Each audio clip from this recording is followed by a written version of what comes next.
All right, who's excited for conformity? I'm sorry.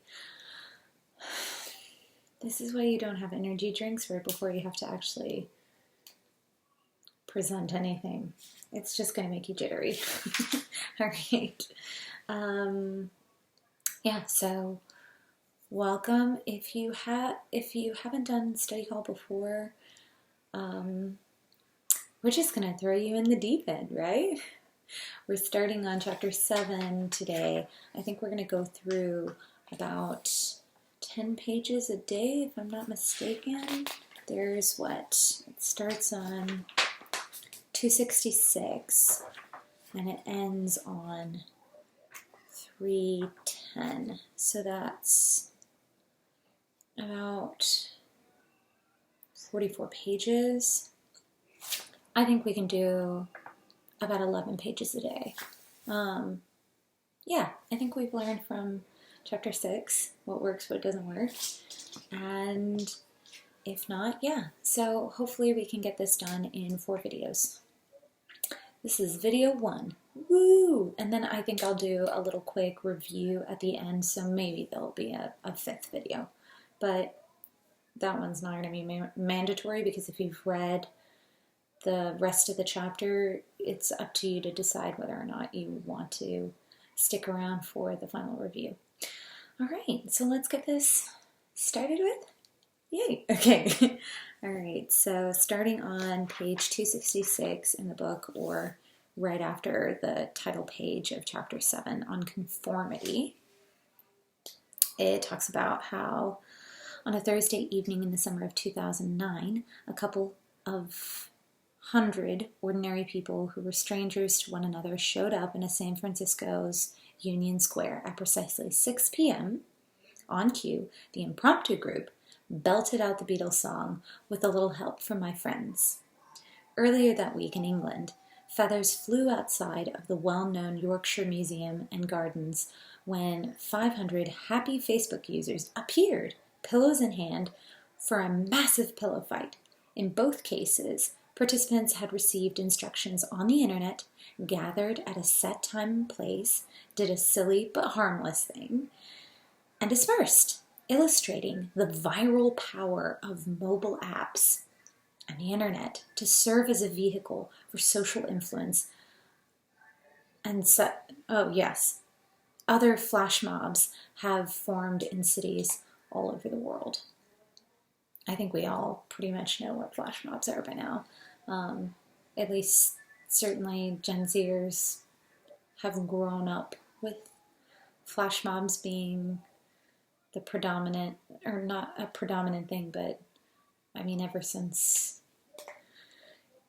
most Gen Zers becoming aware of the internet or being active participants on the internet, there have been such things as flash mobs. My favorite one is where everybody dresses up in nude undies and take off their pants in New York and other metropolitan cities that have subways or trains, and then they just, or I don't think it has to be nude, but I think the very first one, they did nude undies, or flesh-colored undies, and everybody dressed up as it, and then when they did the videos, they blurred where everybody was to make it look like they weren't wearing anything. I loved that one. And then ever since, it has repeated every year in more and more cities. I think it was just in New York that first couple of times, but definitely the first time. And then since, all around the world, people do it on the same day.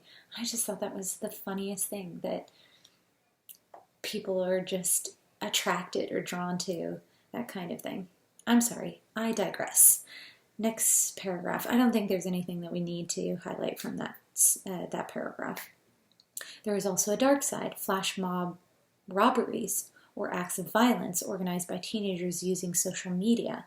In the summer of 2019, for example, a group of 19 young men burst with a purpose into a clothing store in Wisconsin, pulled thousands of dollars worth of merchandise off the racks, and escaped within the span of 30 seconds.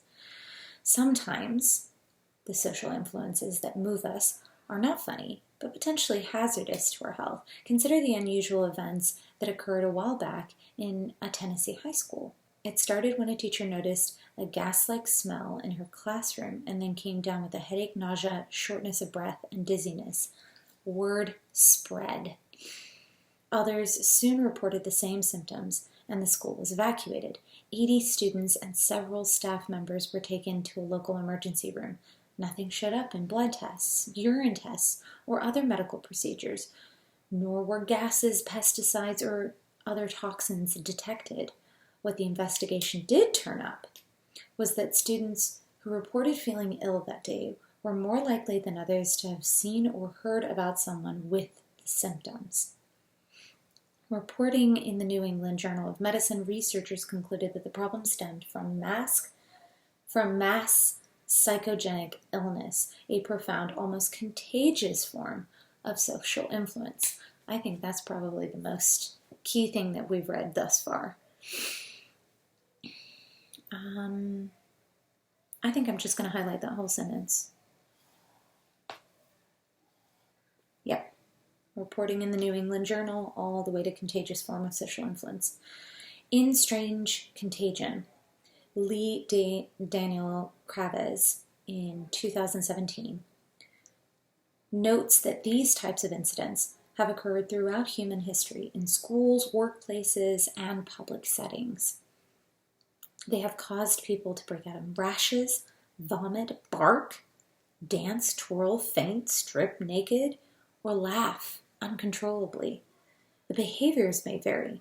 A few years ago, in Leroy High School in Western New York, 6 girls, a number that grew to 18, developed a number of mysterious motor tics, uncontrollably writhing or shaking or twitching or head jerking, arms swinging, grimacing, and stuttering. In another instance, in the heart of Silicon Valley, California, a cluster of suicides broke out involving high school students who stepped in front of ongoing commuter trains to their death. The victims came from a single high school in Palo Alto. Most were from affluent families. Most were well-adjusted, or so it appeared. Most didn't even know each other. Flash mobs and mass psychogenic illnesses reveal the awesome power of social influence. The effects that people have on each other can also be seen in mundane human events. Thus, sports fans spread the wave around massive stadiums, sing in unison, chant defense in spectacular show of unison. Automated bots, disguised as humans, are programmed to spread propaganda on Twitter, Facebook, and other social media sites to sway others. Bartenders, waiters, waitresses, and street musicians stuff dollar bills into their tip jars as a way to get others to follow suit. Online videos that go viral spread like wildfire, capturing millions or even billions across the internet. As they say, monkey see, monkey do.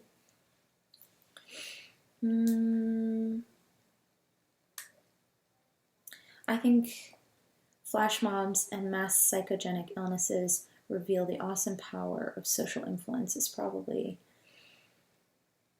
the most important sentence in that. You don't need to be a social psychologist to know that people have an impact on each other's behavior. The trickier question is how and with what effect. The term social influence refers to the ways that people are affected by real and imagined pressures of others. I think that term is the biggest key in that paragraph. The kinds of influences brought to bear on an individual come in different shapes and sizes.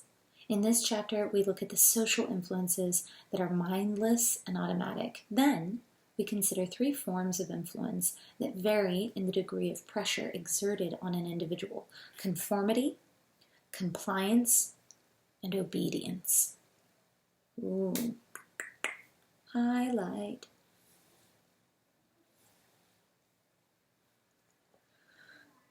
Yeah, I have a feeling those are going to be big headlined bullet points. As depicted in Figure 7.1, conformity, compliance, and obedience are not distinct, qualitatively different types of influence. In all three cases, the influence may emanate from a person, a group, or an institution. In all instances, the behavior in question may be constructive, helping oneself or others, destructive, hurting oneself or others, or neutral.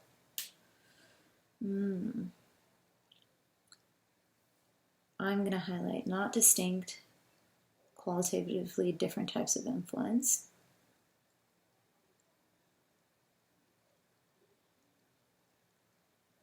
That they may emanate from a person, a group, or institution.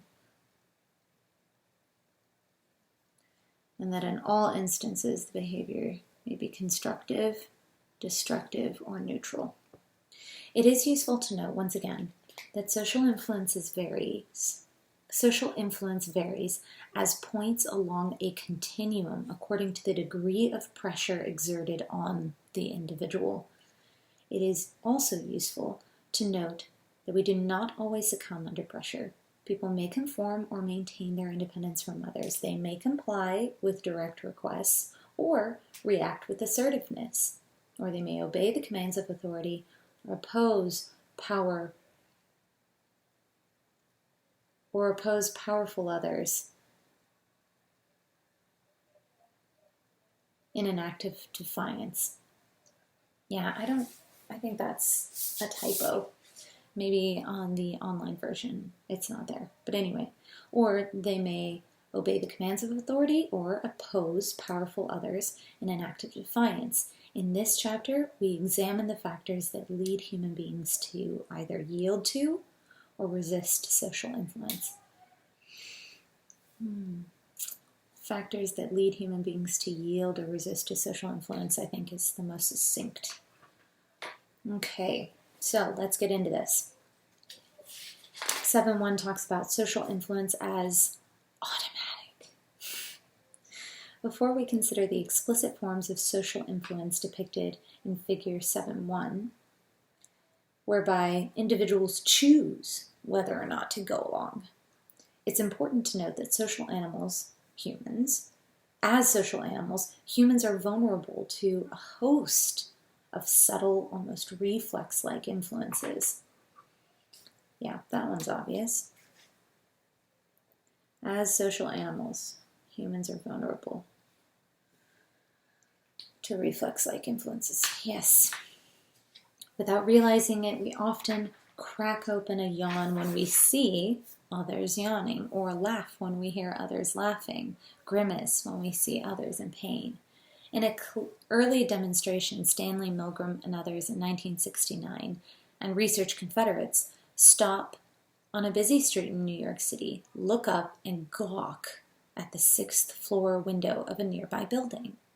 Films shot from behind the window indicate that about 80% of passers-by stopped and gazed up when they saw the Confederates. Rudimentary forms of automatic imitation have been observed in various animal species: pigeons, monkeys, hamsters, fish. There is even evidence to suggest that cultures are transmitted through imitation in groups of whales, as when humpback whales off the coast of Maine use lobtail feeding, a technique in which they slam their tail flukes onto the water, then dive and exhale, forming clouds of bubbles that envelop schools of prey fish to be gulped. This complex behavior was first observed in 1980. By 1989, it was measurably adopted by 50% of the whale population in that area. Even more recently, researchers using a network-based diffusion analysis found that up to 87% of whales that adopted this technique learned it by exposure from other humpbacks, Similar observations in other species have led animal scientists to suggest that many non-human animals form and transmit cultures in this manner to succeeding generations, so teaching them.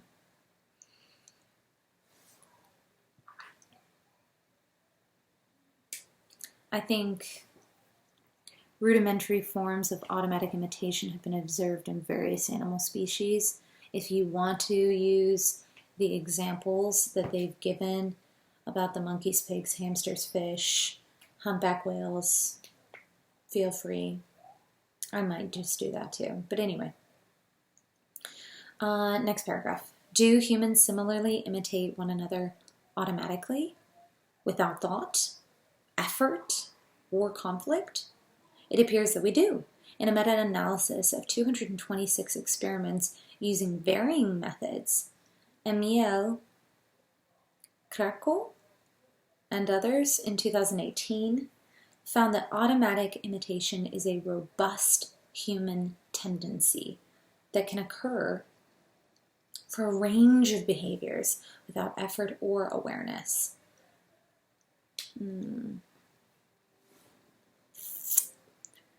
I think I'm going to highlight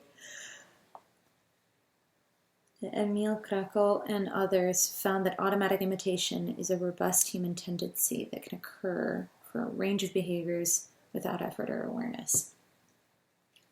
Okay, so they're going to give us a whole bunch of examples. Let's go.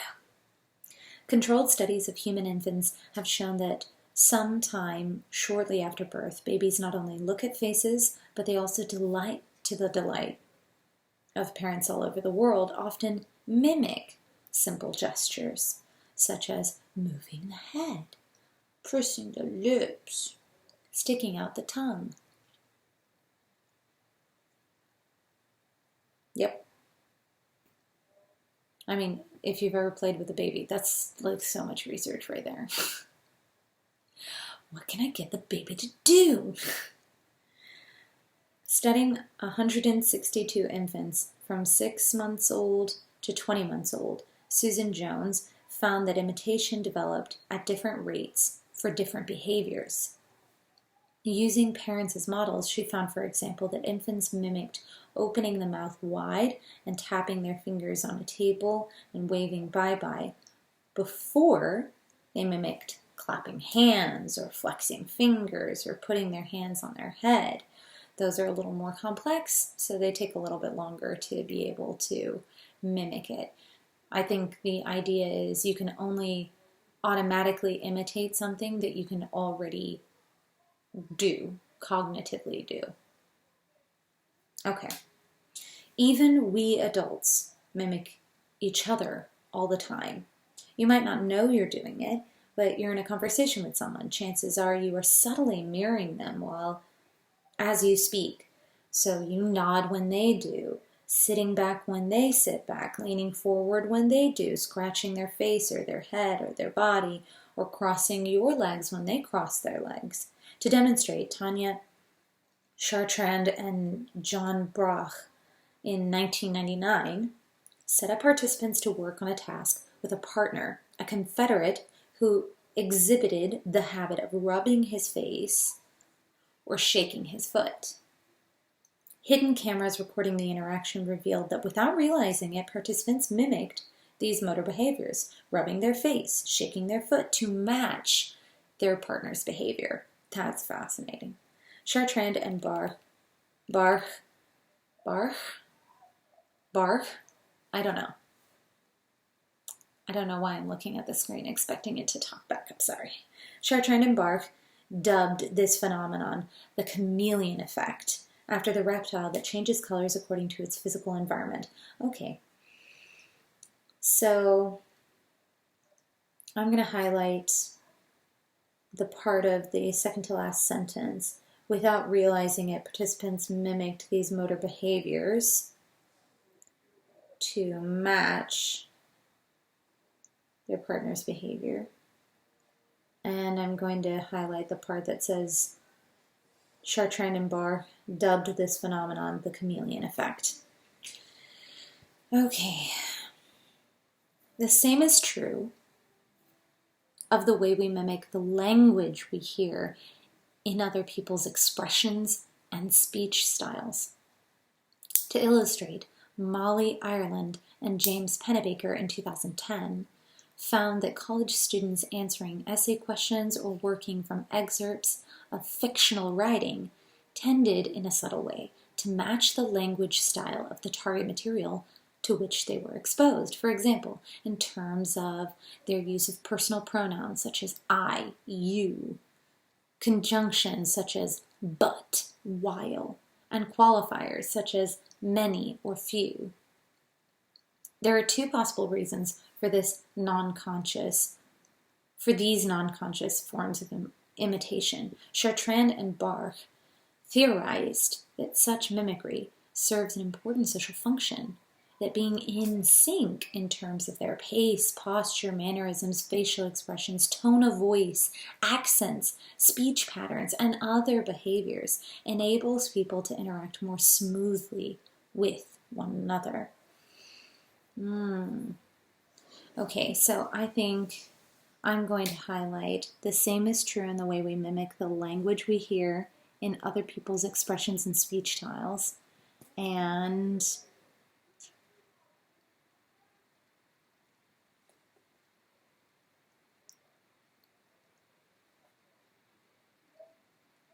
there are two possible reasons for these non-conscious forms of imitation, and then I'm going to highlight their theorization, the whole thing, that whole second sentence, with all the examples. Yeah. Accordingly, Chartrand and Barr in 1999 turned the tables in a second study in which they instructed their confederate to match in subtle ways the mannerisms of some participants, but not others. Sure enough, participants who had been mimicked liked the confederate more than those who did not.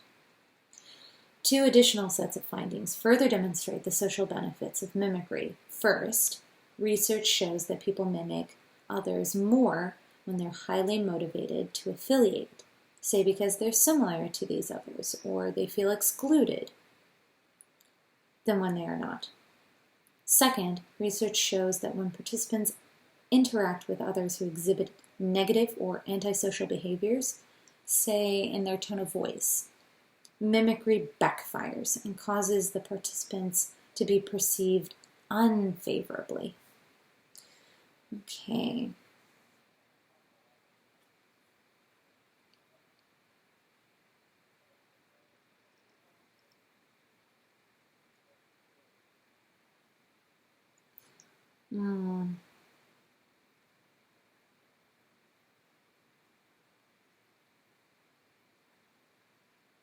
I think the first research shows that people mimic others when they're more highly motivated to affiliate.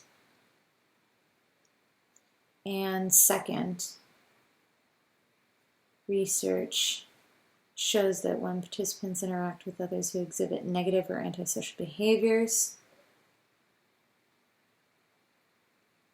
mimicry backfires, causes the participant to be perceived unfavorably. I know that's a lot, but those are two key points, and I have a feeling that they're just going to expound on it later. Okay, so let's get on with it. The human impulse to mimic others reflects on more than just a tendency to alter behavior. Other people's affective displays can also affect how we feel.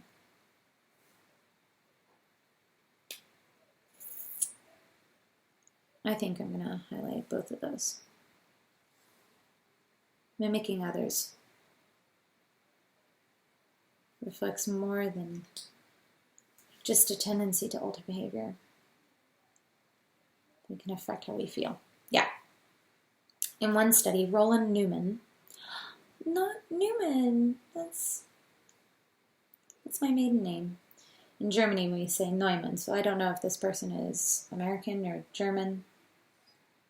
Anyway, Roland Neumann and Fritz Strack in 2000 had people listen to an abstract philosophical speech that was recited on tape in a happy, sad, or neutral voice. Afterwards, participants rated their own mood as either more positive when they heard the happy voice. They rated their own mood as more positive when they heard the happy voice, or as more negative when they heard the sad voice. Even though the speakers and participants never interacted, the speaker's emotional state was infectious, an automatic effect that can be described as a form of mood contagion. I'm going to highlight that. Even though the speakers and participants never interacted, all the way to it's a form of mood contagion.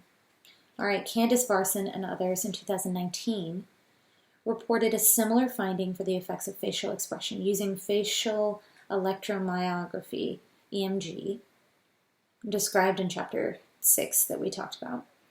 They showed research participants images of happy, angry, and sad facial expressions and found that these participants responded with face muscle movements that were consistent with feeling each of these emotions. So they sympathized.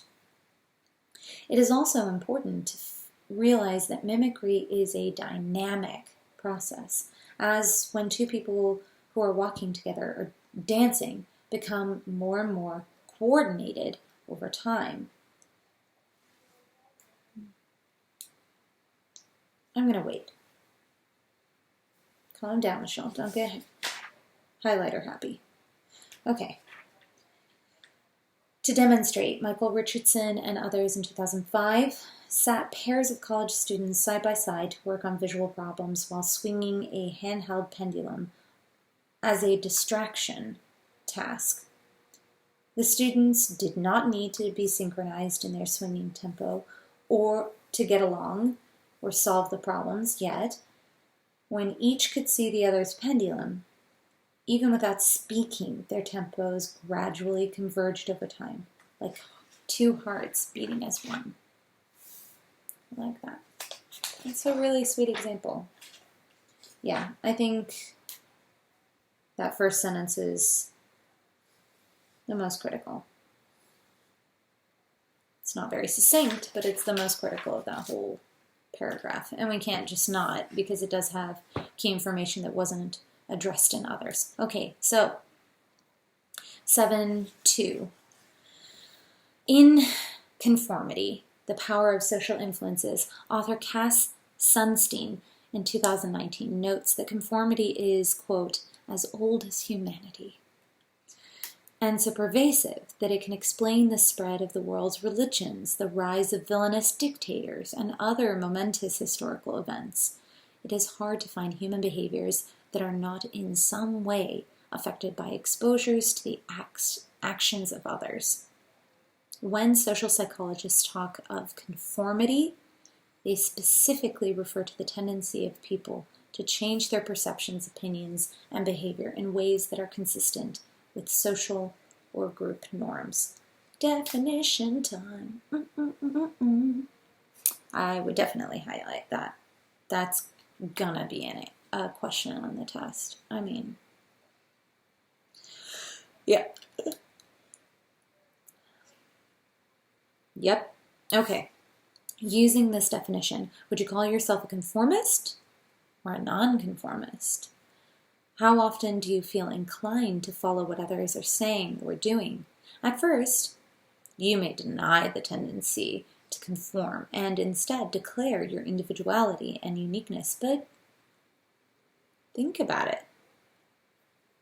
When was the last time you attended a formal wedding dressed in jeans or shorts? Or sang or whistled out loud in public, remained seated during the national anthem at a sports event? When was the last time you knowingly tweeted an unpopular, contrarian position for others to see? In response to questions like this, research shows that individuals differ in their conformist tendencies. Although not everyone is the same, people in general find it difficult to breach social norms. I'm going to highlight that. I also am going to highlight just part of that last sentence. Research shows that individuals differ in their conformist tendencies, because I think that's succinct. Consolidated, whatever. Anyway, in an early demonstration of this point, research assistants were recruited to ask subway passengers to give up their seats, a conspicuous violation of the norm of acceptable conduct. Many of the assistants could not carry out their assignment. In fact, some of those who tried it became so anxious that they pretended to be ill just to make their request appear justified. With conformity so widespread and seemingly so natural to human behavior, it is interesting and ironic that research participants in North America who are coaxed into following a group norm will often not admit to being influenced. Instead, they try to reinterpret the task and rationalize their behavior as a way to see themselves as independent. But there is a second reason why people do not see themselves as conformists. In a series of studies, Emily Pronin and others in 2007 found that people perceive others to be more conforming than themselves in all sorts of domains, from why they bought an iPad to why they hold a popular opinion.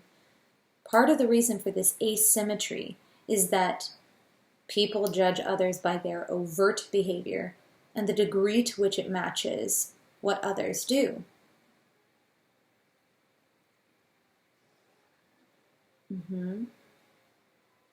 But they tend to judge themselves by focusing inward and introspecting about their thoughts and processes, which blind them to their own conformity. Yep. People perceive others to be more conforming than themselves in all sorts of domains. And then that last sentence, part of the reason for this asymmetry, all the way down to which blinds them to their own conformity.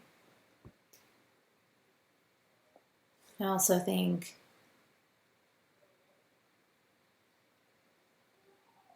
no, that's enough.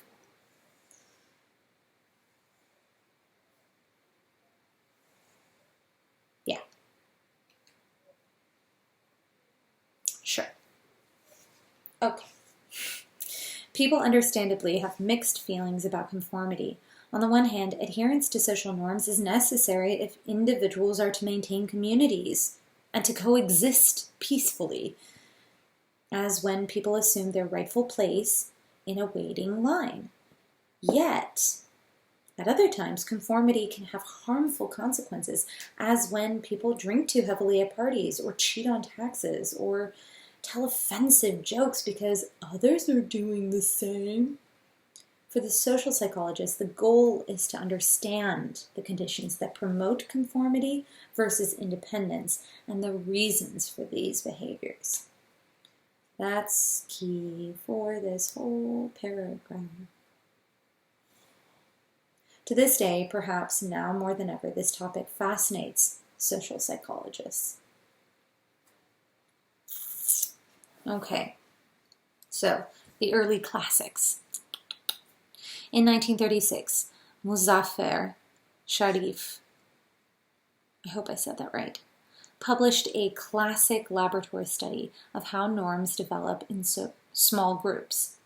His method was ingenious. Male students who believed they were participating in a visual perception experiment sat in a totally darkened room. 15 feet in front of them, a small dot of light appeared for 2 seconds, after which participants were asked to estimate how far it had moved. This procedure was repeated several times. Although participants didn't realize it, the dot of light always remained motionless. The movement they thought they saw was merely an optical illusion known as the autokinetic effect.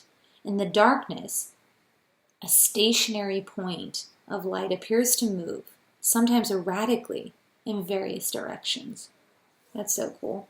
I'm going to highlight that. Optical illusion known as, and then the whole definition.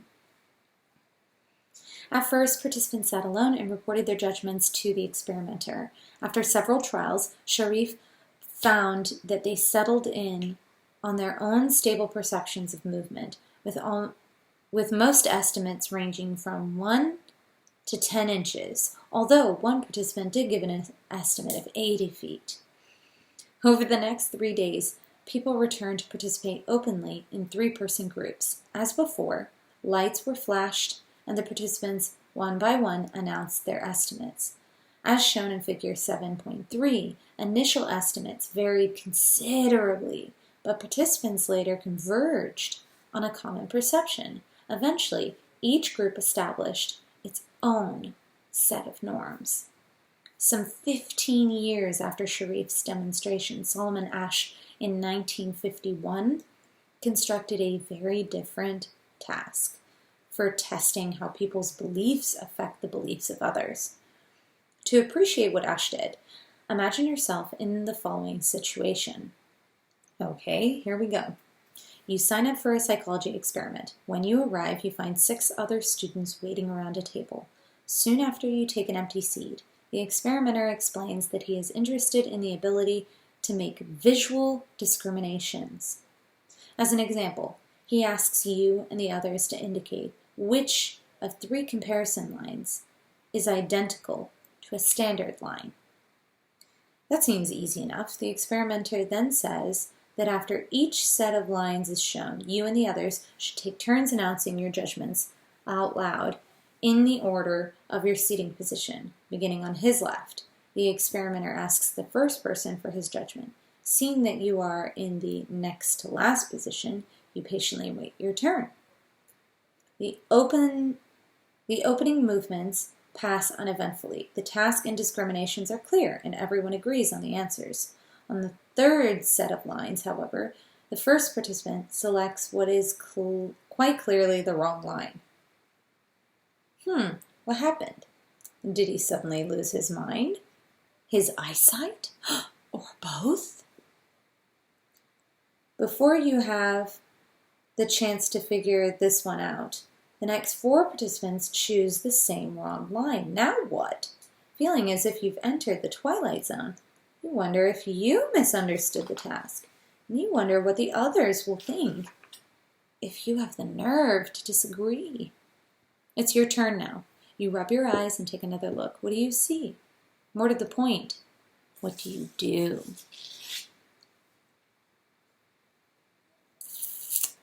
Figure 7.4 gives you a sense of the bind in which Asch's participants found themselves, caught between the need to be right and the desire to be liked. As you may suspect by now, the other participants were actually Confederates and had been trained to make incorrect judgments about 12 out of the 18 presentations. There seems little doubt that the real participants knew the correct answers. In a control group where they made judgments in isolation, they made almost no errors. Yet, Asch's participants went along with the incorrect majority 37% of the time. Far more often than most of us would ever predict. Not everyone conformed, of course. About 25% refused to agree on any of the incorrect group judgments. Yet, 50% went along at least half of the critical presentations, and remaining participants conformed on an occasional basis. Interesting.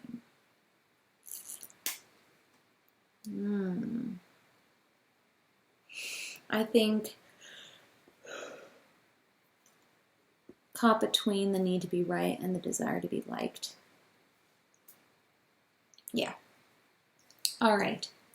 High levels of conformity are also found in the perceptual judgments of 3- and 4-year-old children. Similarly, these kinds of effects were observed in adults when Asch's study was repeated years later, and in studies involving other cognitive tasks. For example, recent research demonstrates strong conformity effects on memory. as when an eyewitness is influenced by the report of a co-witness.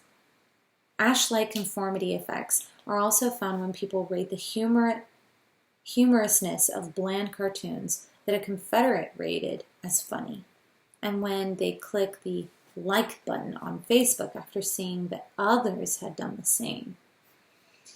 Okay.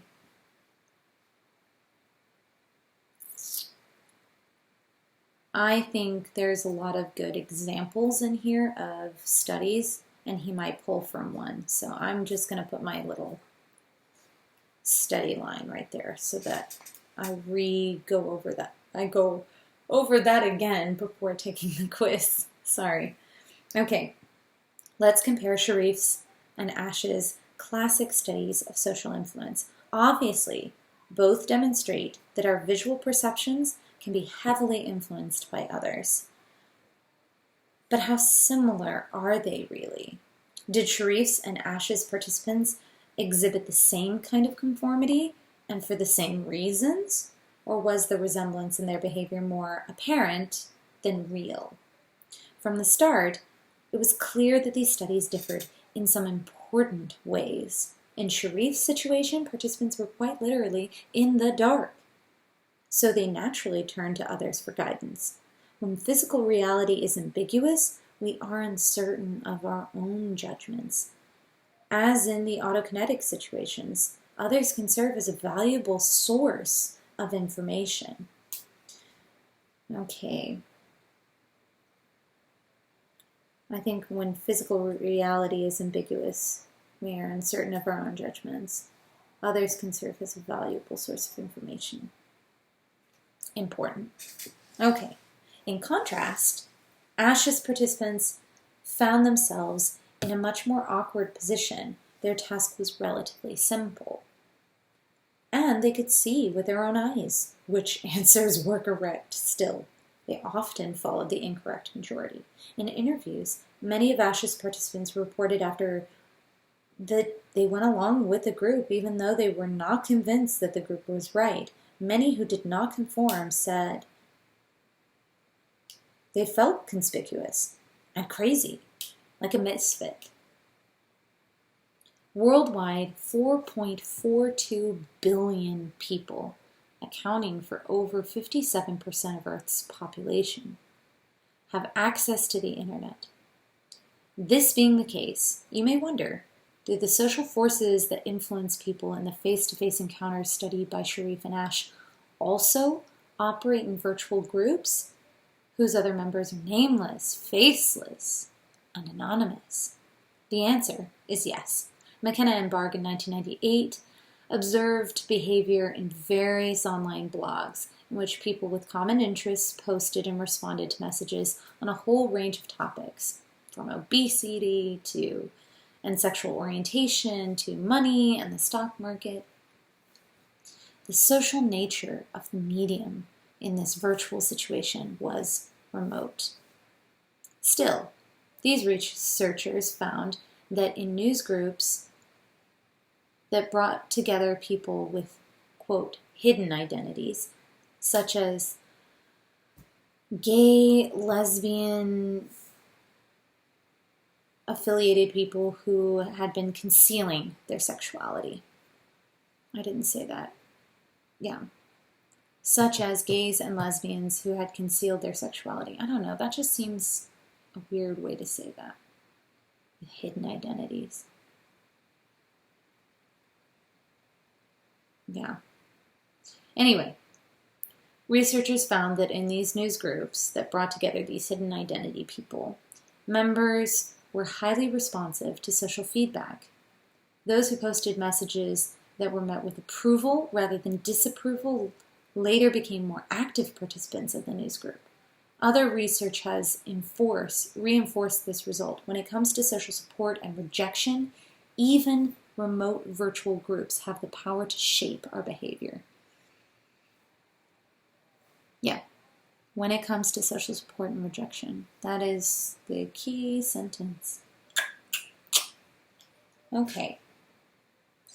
All right. So, why do people conform? right? Oh my gosh, we've powered through a lot of this. Okay, I'm liking this. Let's do it. The Sharif and Ash studies demonstrate that people conform for two very different reasons. One is informational, the other one is normative. So the desire to be right, right? Through informational influence, people conform because they want to make good and accurate judgments of reality and assume that when others agree on something, they must be right. It's time for a definition. Okay. In Sharif's autokinetic task, as in other difficult and ambiguous tasks, it's natural to assume that 4 eyes are better than 2. Hence, research shows that eyewitnesses trying to recall a crime or some other event will alter their recollections and even create false memories in response to what they hear other witnesses report. When people are in a state of uncertainty, following the collective wisdom of others may prove to be an effective strategy. I'm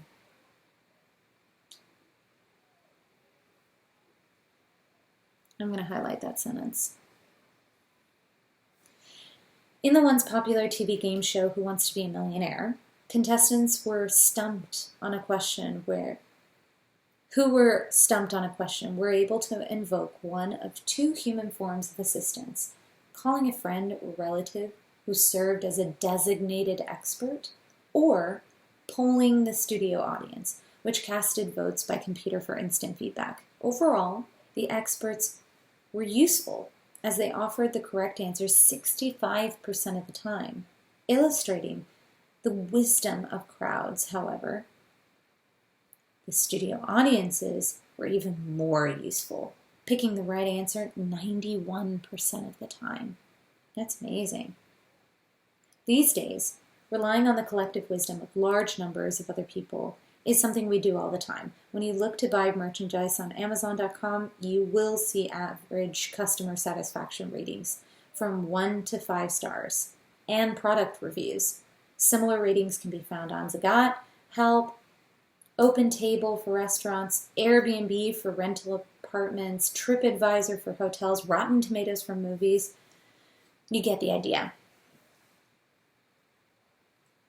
Yeah, I just didn't know that about Who Wants to Be a Millionaire. I always feel like, don't trust them. They don't know anything. Why are you even talking to them? Ugh. But yeah, a lot of the time they're right. That's crazy. Sorry. I would not have guessed that. Okay. The first one was a desire to be right. The next one was a fear of ostracism. So, in contrast to the informational value of conformity, normative influence leads people to conform because they fear the consequence of rejection that follows defiance. Okay, another definition. Highlight.